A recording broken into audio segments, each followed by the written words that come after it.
When I first got signed, I said, I want to make women's wrestling the coolest thing on TV. We wanted to be as good as the men. It's hard not to get emotional because it finally feels like we won.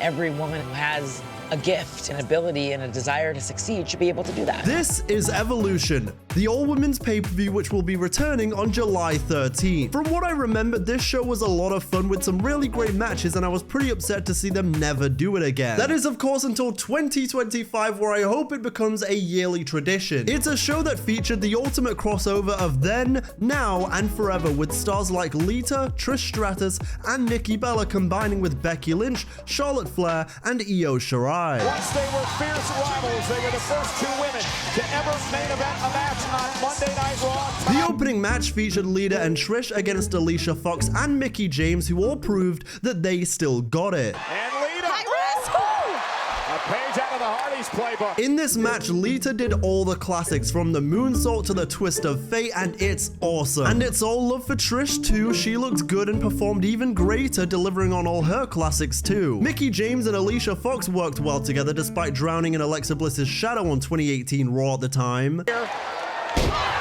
it. Twist of fate with a Lita salt. Stratus with a kick to cover. Lita and Trish win. Then we hear from the Bella Twins before Nikki's match against Ronda Rousey, who dedicated this one to Ronda's mother. I am Nikki Bella. I am fearless and I am a do-something Bella. And the Yeah, the do-nothing Bella is called JJ. only thing that's ending tonight is Ronda Rousey's title reign. In the meantime, it was time for the Women's Battle Royal to determine who would receive a future women's title shot. We'd see an array of other legends and future greats like Michelle McCool, Ember Moon, and Alundra Blaze. We'd also see Kelly Kelly, whose theme is still an absolute banger. I'm not gonna beat a dead horse, but if someone else were in charge in this era, Ember Moon would have been one of the top names in WWE still to this day. That woman is good. We also see women like Ivory, Asuka, and Tori Wilson until the Iconics start roasting everyone. Whatever it is, losers with no purpose in life do. Tonight is all about the future. And the future is iconic! Early into this match, we see Mandy Rose and Sonya Deville dominating by working together, eliminating the likes of Kelly Kelly and Tori Wilson. And then Mandy Rose eliminates Sonya Deville. Wait a minute! No! Mandy just eliminated her best friend. I also love how Tamina got a little shine in this match. She hits a big Samoan drop and then gets a pop off the back of this interaction. For so many women that never thought we were going to be here, look at this showdown. And following that, they decided to team up, causing another huge reaction. And there's even a fun spot here with Lana where she eventually gets eliminated. And look at Nia, Tamina now. Oh my God! Just say don't fight. Peacemaker here had no effect on Nia. Lana eliminated. I really think this is one of the strongest battle royals I've ever seen, because a lot of battle royals tend to have a lot of filler where people are just eliminated to illustrate the match type, but this one has story beats, moments, big moves. It's like a Royal Rumble, but everybody is there. Are you kidding? Another one of my favorites, Michelle McCool, had a great showcase in this match. Mention to Nia Jax, Ember moves forward, right into The a final five saw Ivory, Tamina, Nia Jax, Asuka, and Ember Moon, but nobody is ready for Asuka as we say goodbye to Ivory. Asuka. And there goes Ivory. In the end, we see a fantastic NXT-filled showdown between Ember Moon and Asuka, but ultimately Asuka is eliminated. Eliminate the Empress of Tomorrow. Oh, my God, she's out. Asuka's out. Then in the classic trope in this match type, the smaller woman tries to eliminate the stronger competitor. Shockingly, Zelina Vega comes back in because she was never eliminated. She thinks she's eliminated Nia and Ember, but Nia says, that doesn't work for me, brother, and military presses Zelina to the outside. There's only one way out of this, guys. Eventually, Ember is eliminated by Nia as Nia sets her sights on the Raw Women's title after the match. Just a matter of time to send Ember over the top rope. Nia Jax wins the Battle Royal. Nia Jax. One thing I absolutely love about wrestling is when the crowd is super into the show. This show is the definition of that, a crowd that genuinely wants to see women's wrestling thrive, and it was so beautiful to see. I wish the best of luck to Ronda and Nikki. I hope they have a great match, and whoever wins, I hope they enjoy the moment, because it won't last long.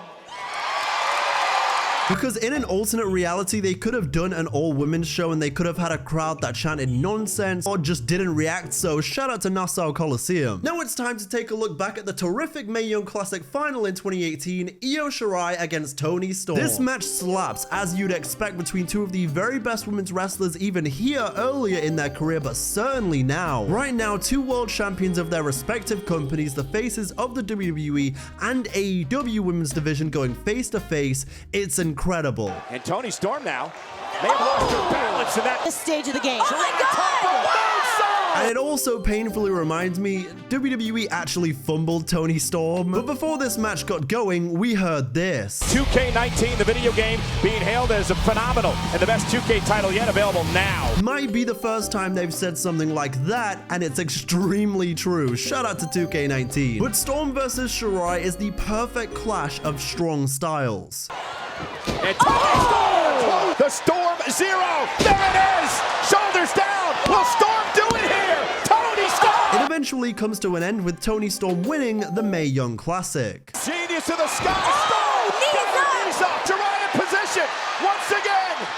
Storm Zero! Toni Storm wins the Mae Young Classic! The match is just over 10 minutes, but they really packed a lot into this one. After the match, we see Coach Sarah, Stephanie McMahon, and Triple H congratulate Toni on the big win. This show is a lot like an NXT takeover if the only thing taking over was women, and they were absolutely killing it, which they were. The Riot Squad out here paying homage to a couple guys from horror movies. Next on Evolution, it's time for a 6 women's tag, the Riot Squad against Natalya and the Boston Hug Connection. Opportunity to perform. Pinning Bayley! The thing about the Riot Squad is when they were a group, they were legitimately underrated. Eventually, the skill gap between Logan versus Liv and Ruby was clear, but I do wish they had more to work with during their time as a group. I also wish Ruby Riott did more in WWE in general. She was a hidden gem for a minute, especially thinking back to when they had her in the world title scene against Charlotte. I think it was at Fastlane maybe, and at minimum she would have been a perfect face for that punk rock alt scene in NXT as a champion that they had during 2017 to 2019. There's a lot of great action in this match though, and it further builds into the feeling of this being like an NXT takeover because every match felt big, even the ones that maybe wouldn't usually. Landed hard on the apron. Oh, Riot Squad to take over. Bayley hits the Macho Man elbow and Banks hits a frog splash like Eddie Guerrero for the win. Bayley off the top rope with the elbow. To her hero, Eddie Guerrero. Banks, Bayley, Natalya. It further adds to everyone's opinion that if this era were booked by anyone else, they could have harnessed something truly special with the majority of the roster, but alas, it was not to be. I also feel like another booker would have seen the money in having Sasha versus Bayley on this show. Next, it was time for the NXT Women's Championship to be defended by the champion Kairi Sane against Shayna Baszler. This era of Shayna Baszler in NXT is truly something special, and I miss it so dearly. When she was treated like the submission magician she is, oh, it was so well done. But this match is phenomenal, and I loved seeing an aggressive side of Kairi Sane. And Sane now. Oh, and there is that sliding. Back from her speed. Calls that the sliding D, that clothesline. Baszler spends a lot of time in this match working over that left arm of Kairi, that classic joint manipulation. Now working on the wrist and the fingers and the hand and the arm of Kairi Sane. And she continues with a brutal hold on Kairi's arm above the apron on the outside of the ring. To the neck, and now continues to work on the injured arm of Kairi Sane. Look at this, torturing Kairi. Kairi eventually makes the comeback and hits an insane crossbody to the outside. From the top rope. Oh my God! Right here in front of us. And just when it seems like Shayna is about to be finished off, Jessamine Duke and Marina Shafir show up. Baszler's other buddy. And a backhand by Sane takes her out.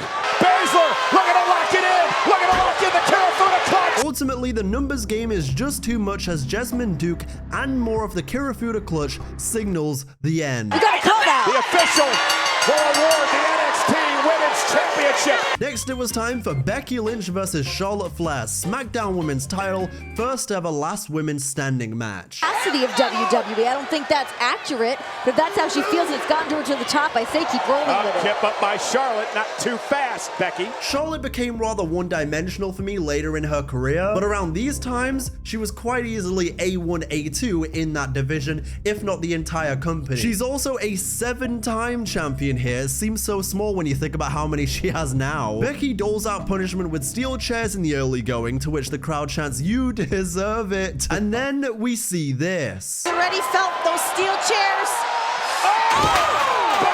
But Becky responds to that chair shot in kind. Flexit perhaps trying to put. Oh! Charlotte! Then Charlotte goes for a moonsault through the table, but the table says that doesn't work for me. So Charlotte says, "Okay, lol, I'll do a badass senton instead." Position. She's gonna deliver. Oh! Charlotte's gonna. Oh my God! And Miss Flair, take a bow. That was awesome. Somebody stop! Leg drop off the ladder through Charlotte. Speaking of awesome, Becky hits a leg drop off a ladder through a table and buries Charlotte, but it's still not enough. Oh my God. And then as the match continued, there's a ladder in the ring that just stands up on its own while it's unset up. I don't know why this ladder is going into business for himself, stealing the spotlight from these women, but I want him fired. But the brutality of this match is further anchored by slams on ladders, figure eight submissions through ladders, kendo shots. Charlotte also finishes off this sequence with a sensational spear on the outside. Shot after shot after shot. Charlotte Flair. Spear! But ultimately, Charlotte goes flying through a table on the outside and just about loses to see Becky retain. An absolute barn burner in every sense of the word. One of my favorite wrestling matches of all time. Official Academy. Charlotte back to her knees. It's over. Becky Lynch. The main event, Ronda Rousey against Nikki Bella for the Raw Women's Championship, saw the story of Nikki's many record-breaking feats, such as her Divas title reign or her hit reality shows, against the decorated career of Ronda Rousey as Nikki tries to remind everybody who helped start this women's movement. We made Diva mean something. Our hit reality shows made the world want to see us in women's wrestling even more.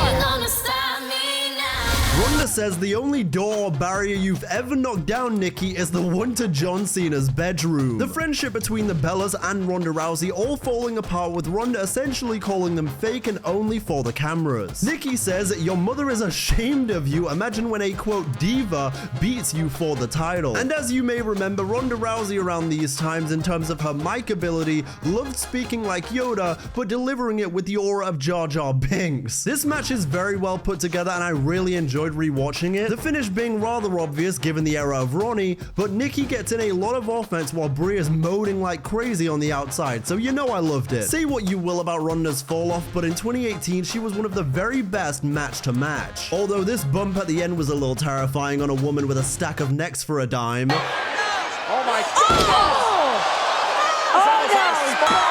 Nowhere for Nikki to go! She taps out Ronda Rousey!